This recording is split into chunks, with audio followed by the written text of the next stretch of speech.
ಸ್ನೇಹಿತರೆ ನಮಸ್ಕಾರ, ನಾನು ರವೀಂದ್ರ ಜೋಶಿ. ಈ ದೇಶದ ವಿಪಕ್ಷ ನಾಯಕ ಸನ್ಮಾನ್ಯ ಶ್ರೀ ರಾಹುಲ್ ಗಾಂಧಿ ಅವರು ಮಂಗಳವಾರ ದಿವಸ ರಾಯ್ಬರೇಲಿಗೆ ಭೇಟಿಯನ್ನು ನೀಡಿದರು. ಅದು ಅವರ ಸಂಸದೀಯ ಕ್ಷೇತ್ರ ಬೇರೆ.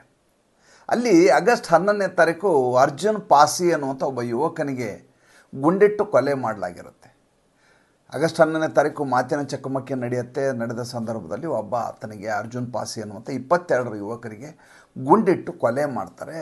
ಆ ಕುಟುಂಬವನ್ನು ಭೇಟಿಯಾಗಲಿಕ್ಕೆ ಮಂಗಳವಾರ ದಿವಸ ರಾಹುಲ್ ಗಾಂಧಿ ತೆರಳಿರ್ತಾರೆ. ಅಮೇಠಿ ಪಕ್ಕದಲ್ಲಿರುವಂಥ ಪುರ್ಸತ್ಗಂಜ್ ಏರ್ಪೋರ್ಟ್ಗೆ ತಮ್ಮ ವಿಶೇಷ ವಿಮಾನದಲ್ಲಿ ಲ್ಯಾಂಡ್ ಆಗ್ತಾರೆ. ಲ್ಯಾಂಡ್ ಆಗಿ ಅಲ್ಲಿಂದ ನೇರವಾಗಿ ಆ ಯುವಕನ ಮನೆಗೆ ಹೋಗ್ತಾರೆ. ಅದಾದ ಮೇಲೆ ಅವರನ್ನು ಪತ್ರಕರ್ತರು ಭೇಟಿಯಾಗ್ತಾರೆ. ಎಲ್ಲ ಚಾನಲ್ನ ರಿಪೋರ್ಟರ್ಗಳು ಭೇಟಿಯಾಗ್ತಾರೆ. ಭೇಟಿಯಾಗಿ ಒಂದು ಪ್ರಶ್ನೆಯನ್ನು ಕೇಳ್ತಾರೆ. ಒಬ್ಬ ವಿಪಕ್ಷ ನಾಯಕನಾಗಿ ಕಲ್ಕತ್ತಾದಲ್ಲಿ ನಡೆದಿರುವ ವಿದ್ಯಮಾನದ ಬಗ್ಗೆ ತಾವು ಯಾವ ರೀತಿ ಪ್ರತಿಕ್ರಿಯಿಸ್ತೀರಿ? ಸ್ವಾಭಾವಿಕವಾಗಿ ಕೇಳುವಂಥ ಪ್ರಶ್ನೆ. ಏಕೆಂದರೆ ಒಬ್ಬ ವ್ಯಕ್ತಿ ರಾಯ್ಬರೇಲಿಯಲ್ಲಿ ಒಂದು ಕೊಲೆಯ ಕುರಿತಾಗಿ ಬಂದಂಥ ವ್ಯಕ್ತಿ ಉಳಿದ ವಿಷಯಕ್ಕೂ ಅಷ್ಟೇ ಸಂವೇದನಾಶೀಲನಾಗಿರಬೇಕು. ಇದರಲ್ಲಿ ಸೆಲೆಕ್ಟಿವ್ ಆಗಿರಬೇಕಾದಂಥ ಅಗತ್ಯತೆ ಇಲ್ಲ. ನೋಡಿ, ಈಗ ಅವರು ರಾಯ್ಬರೇಲಿಗೆ ಹೋಗಿದ್ದಾರೆ. ಪಕ್ಕದಲ್ಲಿ ಅಯೋಧ್ಯ ಇದೆ. ಅಯೋಧ್ಯದಲ್ಲಿ ನಯೀಬ್ ಖಾನ್ ಎನ್ನುವಂಥ ವ್ಯಕ್ತಿ 12 ವರ್ಷದ ಯುವತಿಯ ಮೇಲೆ ಅತ್ಯಾಚಾರ ಮಾಡಿದ್ದಾನೆ. ಆ ಹುಡುಗಿ ಗರ್ಭಿಣಿಯಾಗಿದ್ದಾಳೆ. ಆ ಪ್ರಕರಣದ ಬಗ್ಗೆ ಒಂದೇ ಒಂದು ಚಕಾರ ಶಬ್ದವನ್ನು ರಾಹುಲ್ ಗಾಂಧಿ ಮಾತಾಡೋದಿಲ್ಲ. ಅವ್ರ ಕುಟುಂಬವನ್ನು ಹೋಗಿ ಭೇಟಿಯಾಗೋದಂತೂ ಭಾಳ ದೂರದ ಮಾತಾಯಿತು. ಆ ಹುಡುಗಿ ಕೂಡ ದಲಿತ ಕುಟುಂಬಕ್ಕೆ ಸೇರಿದಂಥ ಯುವತಿ. ಅವಳು ಇಲ್ಲಿ ರೇಪ್ ಮಾಡಿದಂಥ ಮನುಷ್ಯ ಮತ್ತು ಆತನ ಸಂಗಡಿಗರು ಯಾರು ಸಾಮೂಹಿಕವಾಗಿ ಅತ್ಯಾಚಾರ ಮಾಡಿದರೋ ಅವರೆಲ್ಲ ಸಮಾಜವಾದಿ ಪಾರ್ಟಿಯ ಕಾರ್ಯಕರ್ತರು ಮತ್ತು ಸಮಾಜವಾದಿ ಪಾರ್ಟಿಯ ಪದಾಧಿಕಾರಿಗಳು. ಈಗ ಅವ್ರನ್ನ ಹೋಗಿ ಭೇಟಿ ಆಗಿಬಿಟ್ರೆ ಅಖಿಲೇಶ್ ಯಾದವ್ ಬೇಜಾರು ಮಾಡ್ಕೊಂಡ್ಬಿಡ್ತಾರಲ್ಲ, ಅದಕ್ಕೆ ಅಲ್ಲಿ ಹೋಗೋದು ಬೇಡ. ಇನ್ನು ಸ್ವಲ್ಪ ದೂರ ಹೋದರೆ ಮುಂದೆ ಫುಲ್ಪುರ್ ಬಳಿ ಅಲ್ಲಿ ಕನ್ಹೌಜ್ ಕ್ಷೇತ್ರದಲ್ಲಿ ಇನ್ನೊಬ್ಬ ದುಷ್ಟ ವ್ಯಕ್ತಿ ನವಾಬ್ ಸಿಂಗ್ ಯಾದವ್ ಅಂತೇಳಿ ಆತ ರೆಡ್ ಹ್ಯಾಂಡಾಗಿ ಸಿಗಾಕೊಂಡಿದ್ದಾನೆ. ಅತ್ಯಾಚಾರ ಮಾಡಲಿಕ್ಕೆ ಹೋಗಿ ಆತನ್ನು ಕೂಡ ಪೋಕ್ಸೋ ಆ್ಯಕ್ಟಲ್ಲಿ ಬಂಧಿಸಲಾಗಿದೆ. ಅಲ್ಲಿ ಹೋಗಿ ಯಾವ ಯುವತಿಯ ಮೇಲೆ ಈ ರೀತಿ ಅತ್ಯಾಚಾರದ ಯತ್ನ ಇತ್ತು ಆಕೆಯನ್ನು ಹೋಗಿ ಈತ ಭೇಟಿ ಆಗೋದಿಲ್ಲ. ಆಕೆ ಕೂಡ ದಲಿತ ಯುವತಿ. ಅಂದರೆ ರಾಹುಲ್ ಗಾಂಧಿ ತನಗೆ ರಾಜಕೀಯವಾಗಿ ಎಲ್ಲಿ ಲಾಭ ದೊರೆಯುತ್ತೋ ಅಲ್ಲಿ ಮಾತ್ರ ಹೋಗ್ತಾರೆ ವಿನಃ ಬೇರೆ ವಿಷಯಗಳು ಅವರಿಗೆ ಲೆಕ್ಕಕ್ಕೆ ಬರೋದಿಲ್ಲ. ಪತ್ರಕರ್ತರು ಪ್ರಶ್ನೆ ಕೇಳ್ತಾರೆ. ಒಬ್ಬ ವಿಪಕ್ಷ ನಾಯಕನಾಗಿ ಕಲ್ಕತ್ತಾದಲ್ಲಿ ನಡೆದಂಥ ಬೀಭತ್ಸವಾದಂಥ ಹತ್ಯೆಯ ಬಗ್ಗೆ ಏನು ಹೇಳ್ತೀರಿ? ಈ ವಿಷಯದ ಕುರಿತು ದೇಶಾದ್ಯಂತ ಪ್ರತಿಭಟನೆ ಆಗಿದೆ. ಸ್ವತಃ ಹೈಕೋರ್ಟು ಇದನ್ನು CBIಗೆ ವಹಿಸಬೇಕು ಅಂತ ಚಾಟಿ ಬೀಸಿದೆ ಸರ್ಕಾರದ ಮೇಲೆ, ವೆಸ್ಟ್ ಬೆಂಗಾಲ್ ಸರ್ಕಾರದ ಮೇಲೆ, ಮಮತಾ ಬೇಗಂ ಸರ್ಕಾರದ ಮೇಲೆ. ಅದಾದ ಮೇಲೆ ಸುಪ್ರೀಂ ಕೋರ್ಟು ತಾನೇ ಸುವಮೋಟೋ ಕೇಸ್ ಹಾಕ್ಕೊಂಡು ಆಗಲೇ ವಿಚಾರಣೆ ನಡೆಸ್ತಾ ಇದೆ. ಅಂಥದ್ದೊಂದು ಗಂಭೀರವಾದ ಪ್ರಕರಣದ ಬಗ್ಗೆ ರಾಹುಲ್ ಗಾಂಧಿ ಏನು ಹೇಳಿದ್ರು ನೋಡಿ. मैं इस इंसिडेंट में आया हूं सर. मैंने कलकत्ता के इंसिडेंट पे अपनी टिप्पणी करी है, अपने व्यू रखे हैं. यहाँ पे मैं डिस्ट्रैक्ट नहीं करना चाहता हूँ, इसलिए मैं यहाँ इनका मामला उठाने आया हूँ. जस्ट लास्ट क्वेश्चन, आज सुप्रीम कोर्ट ने डॉक्टर से कहा है कि अपना प्रोटेस्ट एंड करना है. एज एलओपी आपका क्या व्यू है? सुप्रीम कोर्ट ने डॉक्टर से कहा अपना स्ट्राइक एंड करना है. एज एलओपी आप देखिए भैया, मैं यहाँ इस मामले में आया हूँ सर. आप, मैं जानता हूँ कि आप इस मामले को उठवाना नहीं चाहते हो, आप डिस्ट्रैक्ट कराना चाहते हो. ठीक. ಏನು ಹೇಳಿದ್ರು ಕೇಳಿದ್ರಲ್ಲ, ಡೋಂಟ್ ಡಿಸ್ಟ್ರಾಕ್ಟ್ ಮೀ ಅಂತ ಹೇಳಿದರು. ನೋಡಿ ಹೇಗಿದೆ ಅಂದರೆ ಆ ವಿಷಯದ ಬಗ್ಗೆ ಈತ ಮಾತನಾಡಲಿಕ್ಕೆ ಸಿದ್ಧನಿಲ್ಲ. ಈತ ಒಂದು ಶಬ್ದದಲ್ಲಿ, ಒಂದು ವಾಕ್ಯದಲ್ಲಿ ಹೇಳ್ಬೋದು ಏನಂತ, ಭಾಳ ದೊಡ್ಡದಾದಂಥ ಅನ್ಯಾಯ ಆಗಿದೆ ಇದು. ಆ ಯುವತಿಯ ಕುಟುಂಬದವರಿಗೆ ನ್ಯಾಯ ದೊರಕಬೇಕು. ಯಾರು ಈ ರೀತಿಯಾದಂಥ ಅತ್ಯಾಚಾರ ಮಾಡಿದರೆ ಅವರಿಗೆ ಶಿಕ್ಷೆಯಾಗಬೇಕು ಅಂತ ಇನ್ ಜನರಲ್ ಮಾತಾಡಿದರೂ ಸಾಕಾಗಿತ್ತು. ಈತನಿಗೆ ಭಯ ಎಷ್ಟಿದೆ ಮಮತಾ ಬೇಗಂದು ಅಂದರೆ, ಎಲ್ಲಿ ಮಮತಾ ಬೇಗಂ ತನ್ನ ಕೈ ಬಿಟ್ಬಿಟ್ರೆ ಮುಂದೆ ತಾನು ಪ್ರಧಾನಿಯಾಗುವಂಥ ತನ್ನ ಆಸೆಗೆ ತಣ್ಣೀರು ಎರಚಿದಂಥ ಅಗತ್ಯ ಅಂತ ಮಮತಾ ಬೇಗಂ ಸರ್ಕಾರದ ಬಗ್ಗೆ ಒಂದೇ ಒಂದು ಚಕಾರ ಶಬ್ದವನ್ನು ರಾಹುಲ್ ಗಾಂಧಿ ಮಾತಾಡೋದಿಲ್ಲ. ಯಾಕೆ ಪದೇ ಪದೇ ರಾಹುಲ್ ಗಾಂಧಿ ಬಗ್ಗೆ ಮಾತಾಡ್ತಾ ಇದ್ದೀರಿ ಅಂತ ಭಾಳಷ್ಟು ಜನ ನನಗೆ ಕೆಳಗಡೆ ಪ್ರಶ್ನೆ ಕೇಳ್ತೀರಿ. ಮಾತನಾಡಲೇಬೇಕಾದಂಥ ಸಂದರ್ಭದಲ್ಲಿ ನಾವಿದ್ದೀವಿ. ಏಕೆಂದರೆ ಇಲ್ಲದೆ ಹೋದರೆ ಇವರ ಛದ್ಮವೇಷ ಯಾರಿಗೂ ಅರ್ಥವೇ ಆಗೋದಿಲ್ಲ. ಮುಖವಾಡದ ಬದುಕು ಹಾಕ್ತಾ ಒಳಗಡೆ ಯಾವ ರೀತಿಯ ಕುತಂತ್ರವನ್ನು ಮಾಡ್ತಾ ಇರ್ತಾರೆ, ಹೇಗೆ ಕುಯುಕ್ತಿ ಇರುತ್ತೆ ಇವರಲ್ಲಿ ಅನ್ನೋದು ನಮ್ಮ ಜನರಿಗೆ ಗೊತ್ತಾಗಬೇಕು. ಒಂದು ಸಣ್ಣ ಸಣ್ಣ ಘಟನೆಯನ್ನು ಕೂಡ ನಾವು ಎತ್ತಿ ಹೇಳುವ ಮೂಲಕ ನಮಗೆ ಹೌದು ಅನಿಸ್ಬೇಕು. ಹೌದು, ಈ ವ್ಯಕ್ತಿ ದುರುಳ, ಈತ ದುಷ್ಟ, ಈತ ನೀಚ, ಈತ ಮಾನವೀಯ ನೆಲೆಗಟ್ಟೆ ಇರಲಾರ್ದ ಮನುಷ್ಯ, ಈತ ಅಮಾನವೀಯವಾಗಿ ನಡ್ಕೋತಾ ಇದ್ದಾನೆ, ಈತನಿಗೆ ಸೆಲೆಕ್ಟಿವ್ ಮನಸ್ಥಿತಿ ಇದೆ ಅನ್ನೋದು ಜನರಿಗೆ ಗೊತ್ತಾಗಬೇಕು. ಅದಕ್ಕೆ ಪದೇ ಪದೇ ನಡೆದಂಥ ಒಂದೊಂದು ಘಟನೆಯನ್ನು ನಾವು ಬಿಡಿಸಿ ಹೇಳೋದು. ಇಲ್ಲದೆ ಹೋದರೆ ಒಬ್ಬದೇ ವ್ಯಕ್ತಿ ಬಗ್ಗೆ ಮಾತಾಡೋಕ್ಕೆ ನಿಜಕ್ಕೂ ಅದು ಮೊನಾಟನಿ. ದೇಶದಲ್ಲಿ ಸಹಸ್ರಾರು ವಿಚಾರಗಳಿದ್ದಾವೆ, ಅದ್ರ ಬಗ್ಗೆ ಮಾತಾಡಬೇಕು. ಆದರೆ ಈ ದೇಶದಲ್ಲಿ ಅಪ್ಪಿತಪ್ಪಿ ಇಂಥವ್ರು ಬಂದು ಪ್ರಧಾನಿ ಹುದ್ದೆಯಲ್ಲಿ ಕೂತುಬಿಟ್ರೆ ನಾಳೆ ಎಂಥ ಅಪಚಾರ ಆಗತ್ತೆ ದೇಶಕ್ಕೆ ಅನ್ನುವಂಥ ಕಾರಣಕ್ಕೋಸ್ಕರ ಈತನ ಬಗ್ಗೆ ಮಾತನಾಡೋದು. ಪತ್ರಕರ್ತರು ಪಾಪ ಏನು ಮಾಡ್ತಾರೆ, 30-40 ಜನ ಇರ್ತಾರೆ, ಹೋ ಅಂತ ಹಿಂದುಗಡೆಯಿಂದ ಹಿಂಬಾಲಕರು ಕಿರಿಚ್ತಾರೆ. ನೋಡಿದಿರಿ ವಿಡಿಯೋದಲ್ಲಿ.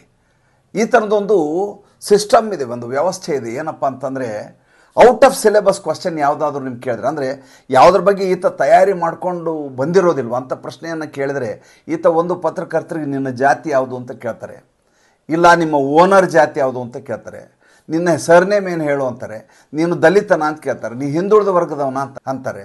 ಹೀಗೆ ತರಹೇವಾರಿ ಪ್ರಶ್ನೆಯನ್ನು ಕೇಳಿ ಗಳಿಬಿಲಿಗೊಳಿಸಿ ಅಲ್ಲಿಂದ ಜಾಗ ಖಾಲಿ ಮಾಡುವಂಥ ಕೆಲಸವನ್ನು ಮಾಡ್ತಾರೆ. ಇವರ ಪತ್ರಿಕಾಗೋಷ್ಠಿಯನ್ನು ನೋಡಿ, ಸಂಪೂರ್ಣವಾಗಿ ಪತ್ರಿಕಾಗೋಷ್ಠಿವರೆಗೂ ಇವರು ಕುಳಿತದ್ದನ್ನು ಇಲ್ಲಿವರೆಗೂ ನಾನು ನೋಡೇ ಇಲ್ಲ. ತಾವು ಏನು ಹೇಳಬೇಕು ಅದು ಹೇಳಿದ ತಕ್ಷಣ ಎದ್ದು ಹೊರಟು ಬಿಡ್ತಾರೆ. ಅವರು ಎದ್ದು ಹೊರಡಲಿಲ್ಲ ಅಂದರೆ ಜಯರಾಮ್ ರಮೇಶ್ ಪಕ್ಕದಲ್ಲಿ ಕೂತವ್ರು ಅವ್ರನ್ನ ಎದ್ದು ಹೊರಡೋ ಹಾಗೆ ನೋಡ್ಕೋತಾರೆ. ಎಲ್ಲಿ ಈತ ಮಾತಿನಲ್ಲಿ ಸಿಲುಕಿ ಹಾಕ್ಕೊಂಡ್ಬಿಡ್ತಾನೆ ಅನ್ನುವಂಥ ಭಯ ಜಯರಾಮ್ ರಮೇಶು, ಕೆ ಸಿ ವೇಣುಗೋಪಾಲ್ ಕಾಡ್ತಾ ಇರುತ್ತೆ. ಅಂದರೆ ಒಬ್ಬ ವ್ಯಕ್ತಿಗೆ ಪರಿಪೂರ್ಣವಾದಂಥ ಜ್ಞಾನ ಇಲ್ಲದೆ ಹೋದಂಥ ಸಂದರ್ಭದಲ್ಲಿ, ಎರಡನೇದು ಸಂವೇದನಾಶೀಲತೆಯೇ ಇರಲಾರ್ದಂಥ ಸಂದರ್ಭದಲ್ಲಿ ಈ ರೀತಿ ಎಡವಟ್ಟುಗಳಾಗ್ತವೆ. ಇಂಥವರು LOP ಆಗಿದ್ದಾರೆ, ವಿಪಕ್ಷ ನಾಯಕರಾಗಿದ್ದಾರೆ, ಶ್ಯಾಡೋ ಪ್ರೈಮ್ ಮಿನಿಸ್ಟರ್ ಅಂತ ಇವ್ರು ಹೇಳ್ತಾರೆ. ಇವರು ದೇಶದ ಎಲ್ಲ ಆಗು ಹೋಗುಗಳಿಗೆ ಪ್ರತಿನಿಧಿಸುವಂಥ ವ್ಯಕ್ತಿಯಾಗಿ ಸಂವಿಧಾನವಾಗಿ ಕೂತ್ಕೊಂಡಿದ್ದಾರೆ. ಎಂಥ ದೊಡ್ಡದಾದಂಥ ಗಂಡಾಂತರ ಈ ದೇಶಕ್ಕೆ ಕಾದಿದೆ ಅನ್ನೋದನ್ನು ಗಮನಿಸಿ ನೋಡಿ. ಈತ ಅಲ್ಲಿಂದ ಮುಂದೆ ಹೋಗ್ತಾರೆ, ಕಾಶ್ಮೀರಕ್ಕೆ ಹೋಗ್ತಾರೆ, ಜಮ್ಮು ಕಾಶ್ಮೀರದಲ್ಲಿ ಚುನಾವಣೆ. ಈಗಾಗಲೇ ಸುಪ್ರೀಂ ಕೋರ್ಟು ತಪರಾಕಿ ಹಾಕಿತ್ತು ಕೇಂದ್ರ ಸರ್ಕಾರಕ್ಕೆ, ಸೆಪ್ಟೆಂಬರ್ 30ರೊಳಗೆ ಚುನಾವಣೆ ಮಾಡಬೇಕು, ಪ್ರಜಾಪ್ರಭುತ್ವ ದೇಶ ಇದು, ನೀವು ಆ ರೀತಿ ಕೇಂದ್ರ ಸರ್ಕಾರದ ಅಡಿಯಲ್ಲಿ ಇಟ್ಟುಕೊಳ್ಳೋ ಹಾಗಿಲ್ಲ ಅಂತ. ನೋಡಿ ಹೇಗಿದೆ, ಯಾವ ಕಾಶ್ಮೀರದಲ್ಲಿ ಪ್ರಜಾಪ್ರಭುತ್ವ ಅಂಥೇಳಿ ಯಾವ್ಯಾವಾಗ ಸರ್ಕಾರಗಳಿದ್ವು, ಅದು ಫಾರೂಕ್ ಅಬ್ದುಲ್ಲಾನಿಂದ ಹಿಡಿದು ಮೆಹಬೂಬಾ ಮುಫ್ತಿಯಿಂದ ಹಿಡಿದು ಉಮರ್ ಅಬ್ದುಲ್ಲಾನಿಂದ ಹಿಡಿದು ಎಲ್ಲರಿದ್ದಂಥ ಸಂದರ್ಭದಲ್ಲಿ ಅರಾಜಕತೆ ತಾಂಡವವಾಡ್ತಾ ಇತ್ತು. ಬೆಳಗ್ಗೆ ಎದ್ರೆ ಕಲ್ಲು ತೂರಾಟ ನಡೀತಾ ಇತ್ತು, ಪ್ರತಿ ದಿವಸ ಲಾಲ್ ಚೌಕ್ನಲ್ಲಿ ಹರತಾಳ ಇರ್ತಾ ಇತ್ತು, ಪಾಕಿಸ್ತಾನಿ ಧ್ವಜ ಹಿಡ್ಕೊಂಡು ಜನ ಓಡಾಡ್ತಾ ಇದ್ರು, ಯಾರೂ ಏನೂ ಮಾಡುವಂಥ ಸ್ಥಿತಿಯಲ್ಲಿರಲಿಲ್ಲ. ಪ್ರಜಾಪ್ರಭುತ್ವ ಸರ್ಕಾರಗಳವೆಲ್ಲ ಜನರಿಂದ ಚುನಾಯಿತರಾಗಿದ್ದು. ಎಷ್ಟು % ಜನ ಅಂತ ಕೇಳಬೇಕು ನೀವು? 13ರಿಂದ 16% ಮಾತ್ರ ವೋಟಿಂಗ್ ಆಗ್ತಾ ಇದ್ದದ್ದನ್ನು.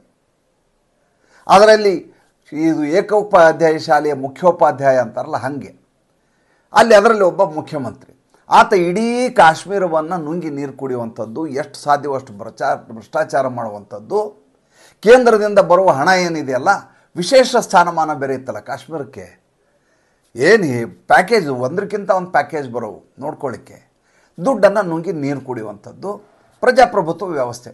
ಸರ್ಕಾರ ಜನಪ್ರತಿನಿಧಿಗಳ ಸರ್ಕಾರ ಇರಬೇಕು. ಜನಪ್ರತಿನಿಧಿಗಳು ಹೆಂಗಿರಬೇಕು ಅನ್ನೋದು ಏನು ಹೇಳಲ್ಲ ಅಲ್ಲಿ. ಜನಪ್ರತಿನಿಧಿಗಳ ಸರ್ಕಾರ ಇರಬೇಕು. ಅವ್ರು ಪಾಕಿಸ್ತಾನ ಜೊತೆ ಸಖ್ಯವನ್ನು ಇಟ್ಕೋಬಹುದು, ಭಯೋತ್ಪಾದಕರ ಜೊತೆ ಇವರು ಒಳಗಡೆ ಮಿಲಾಪಿ ಆಗಿರಬಹುದು, ಅವ್ರ ಜೊತೆ ಚಹಾ ಕೂಟ ಮಾಡಬಹುದು, ಇಲ್ಲಿ ಗಲಾಟೆ ಮಾಡು ಇಲ್ಲಿ ಗಲಾಟೆ ಮಾಡಬಾರ್ದು ಅಂಥೇಳಿ ವಿಪಕ್ಷದವರು ಅಲ್ಲಿ ಹೇಳ್ಬೋದು. ಇವರೆಲ್ಲ ಪ್ರಜಾಪ್ರತಿನಿಧಿಗಳು, ಪ್ರಜಾಪ್ರಭುತ್ವ ವ್ಯವಸ್ಥೆಯಲ್ಲಿರೋರು. ಕೇಂದ್ರ ಸರ್ಕಾರ ನಡೆಸಬಾರ್ದು. ಜಮ್ಮು ಕಾಶ್ಮೀರ ಹೆಂಗಿದೆ ನೋಡ್ರಿ. ಆಗಸ್ಟ್ 5, 2019ಕ್ಕೆ 2 ಕೇಂದ್ರಾಡಳಿತ ಪ್ರದೇಶ ಮಾಡಿ, ಒಂದು ಜಮ್ಮು ಕಾಶ್ಮೀರ, ಇನ್ನೊಂದು ಲಡಾಖ್ ಅಂತ ಮಾಡಿ ಇಡೀ ವ್ಯವಸ್ಥೆಯನ್ನು ಸರಿಯಾಗಿ ತಂದು ನಿಲ್ಲಿಸಲಾಗಿತ್ತು. ಕಾಶ್ಮೀರಕ್ಕೆ ನೀವು ಹೋಗಿಬಿಟ್ರೆ ನಿಮ್ಗೆ ಅರ್ಥ ಆಗತ್ತೆ, ಶ್ರೀನಗರದಲ್ಲಿ ನಿಮಗೆ ಪಾರ್ಕಿಂಗ್ ಸಿಗೋದಿಲ್ಲ. ಲಕ್ಷ ಜನ ಪ್ರವಾಸಿಗರು ಬರ್ತಾರೆ, ನಿರುಮ್ಮಳವಾಗಿ ಓಡಾಡ್ತಾರೆ, ಯಾವುದೇ ಭಯ ಇಲ್ಲ, ಯಾವುದೇ ಭೀತಿ ಇಲ್ಲ. ನಾನು ನೋಡಿದ ಕಾಶ್ಮೀರದಲ್ಲಿ ಸಂಜೆ 6 ಗಂಟೆ ಆದಮೇಲೆ ಹೊರಗಡೆ ಓಡಾಡಲಿಕ್ಕೆ ಭಯ ಆಗೋದು, ರಸ್ತೆಯಲ್ಲಿ ಜನರೇ ಇರ್ತಿದ್ದಿಲ್ಲ. ಅಂತೂ ಕಷ್ಟಪಟ್ಟು ನಾವು ಹೋಗೋರಿಗೆ ಹೀಗೆ ನಮ್ಮ ಜೀವವನ್ನು ಅಂಗೈಯಲ್ಲಿ ಹಿಡ್ಕೊಂಡು ಓಡಾಡಬೇಕಾಗಿತ್ತು. ಇವತ್ತು ರಾತ್ರಿ 11 ಗಂಟೆಗೆ ಹೋಟೆಲ್ಗಳು ತೆರೆದಿರ್ತವೆ, ಮಾಲ್ ಓಪನ್ ಆಗಿರ್ತವೆ, ಸಿನಿಮಾ ಥಿಯೇಟ್ರ್ ಇದೆ, ಜನ ದೊಂಬಿಯಾಗಿ ಅಡ್ಡಾಡ್ತಾ ಇದ್ದಾರೆ. ಇಂಥ ಸಂದರ್ಭದಲ್ಲಿ ಪ್ರಜಾಪ್ರಭುತ್ವ ವ್ಯವಸ್ಥೆ ಇರಲಿಕ್ಕೋಸ್ಕರ ಅಲ್ಲಿ ಚುನಾವಣೆ ಮಾಡಬೇಕು ಸೆಪ್ಟೆಂಬರ್ 30ರೊಳಗೆ ಅಂತ ಗಡುವನ್ನು ಸುಪ್ರೀಂ ಕೋರ್ಟ್ ನೀಡುತ್ತೆ. ಸುಪ್ರೀಂ ಕೋರ್ಟ್ ಹೇಳಿದ್ಮೇಲೆ ಆಗೋಯ್ತಲ್ಲ, ಮಾಡಲೇಬೇಕು. ಈಗ ಚುನಾವಣೆ ಮಾಡ್ತಾಯಿದ್ದಾರೆ, 3 ಹಂತದಲ್ಲಿ ಚುನಾವಣೆ. ಸೆಪ್ಟೆಂಬರ್ 19, ಸೆಪ್ಟೆಂಬರ್ 26 ಮತ್ತು ಅಕ್ಟೋಬರ್ 1, 3 ಹಂತದಲ್ಲಿ ಚುನಾವಣೆ ಆಗುತ್ತೆ. 4ನೇ ತಾರೀಕು ಫಲಿತಾಂಶ ಬರುತ್ತೆ.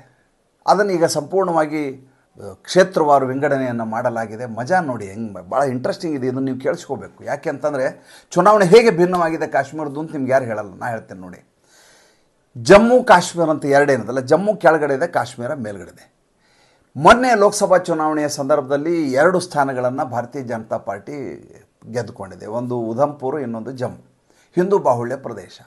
ಮೇಲ್ಗಡೆ ಕೊಳ್ಳ ಏನಿದೆಯಲ್ಲ ಕಾಶ್ಮೀರ, ಶ್ರೀನಗರ, ಅಲ್ಲಿ 2 ಸ್ಥಾನಗಳು, 2 ನ್ಯಾಷನಲ್ ಕಾನ್ಫರೆನ್ಸ್ ಗಳಿಸಿದೆ. ಈಗೇನು ಮಾಡಿದ್ದಾರೆ ಅಂತಂದರೆ ಒಟ್ಟು 90 ವಿಧಾನಸಭಾ ಕ್ಷೇತ್ರಗಳನ್ನಾಗಿ ಕ್ಷೇತ್ರವಾರು ವಿಂಗಡಣೆ ಮಾಡಲಾಗಿದೆ. 43 ಸ್ಥಾನಗಳಲ್ಲಿ ಹಿಂದೂ ಬಾಹುಳ್ಯ ಇರುವಂಥ ಜಾಗ ಜಮ್ಮು ರೀಜನ್ ಅಂತಾರೆ. ಅದಕ್ಕೆ ಜಮ್ಮುವಿಂದ ಕಾಶ್ಮೀರ ಹೋಗ್ಲಿಕ್ಕೆ ಇಡೀ ದಿವಸ ಬೇಕು ನಿಮ್ಗೆ ಜರ್ನಿ. ಕಿಲೋಮೀಟರ್ ಕಡಿಮೆ ಇದೆ, ಬಟ್ ತುಂಬ ಘಾಟ್ ಸೆಕ್ಷನ್ ಆಗಿರೋದ್ರಿಂದ ಹೋಗೋದು ಕಷ್ಟ.